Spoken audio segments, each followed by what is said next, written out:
I go back and I could not, every time I would watch these videos at 3 o'clock this morning,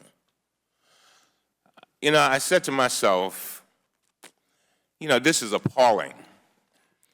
But you know what really got me? When I walked out the door to come to Washington and to see my constituents who get the early bus, the ones that go down to the Sheraton Hotel in downtown Baltimore and clean the floors, them.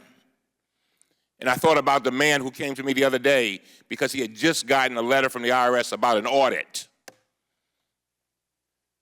And I believe deep in my heart, he didn't mind being audited. He was scared as all get out, but he wants to know that he's been treated fairly. And he wants to know, and these are the words that I'm going to concentrate on today. The other day, I concentrated on truth and trust.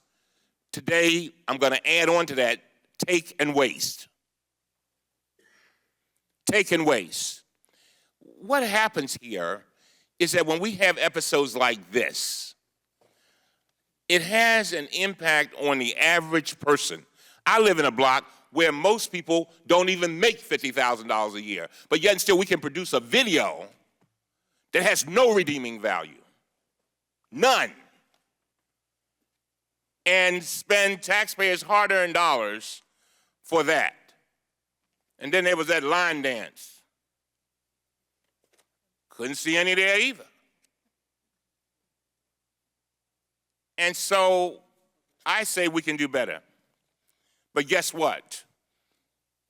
Mr. Fink, the money that was spent on that, that's my money. That's the lady who got the early bus this morning. That's her money. The one who makes $35,000, her.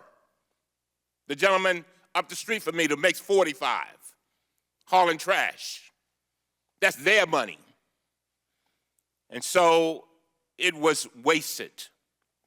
In my district, I can tell you that $50,000 is a huge amount for families who are struggling to get by. That's more than many households make in this country.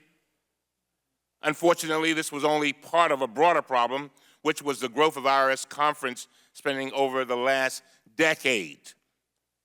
The Inspector General's report finds that the IRS spent approximately $48.6 million on conferences over the past 3 fiscal years from 2010 to 2012.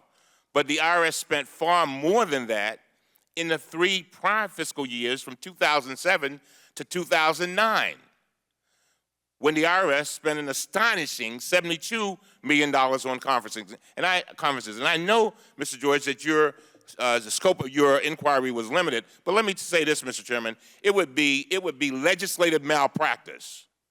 Legislative malpractice if we did not bring Mr. Schulman in here to ask him, for him to explain to us why from 2007 to 2008, in 2007, the conference budget was $13,395,000, and then it more than doubled when we're going into a recession, when President Bush is coming to us telling us that the sky is about to fall, that our economic situation is about to go over a cliff.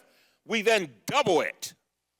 It would be legislative malpractice if we don't figure out what happened there.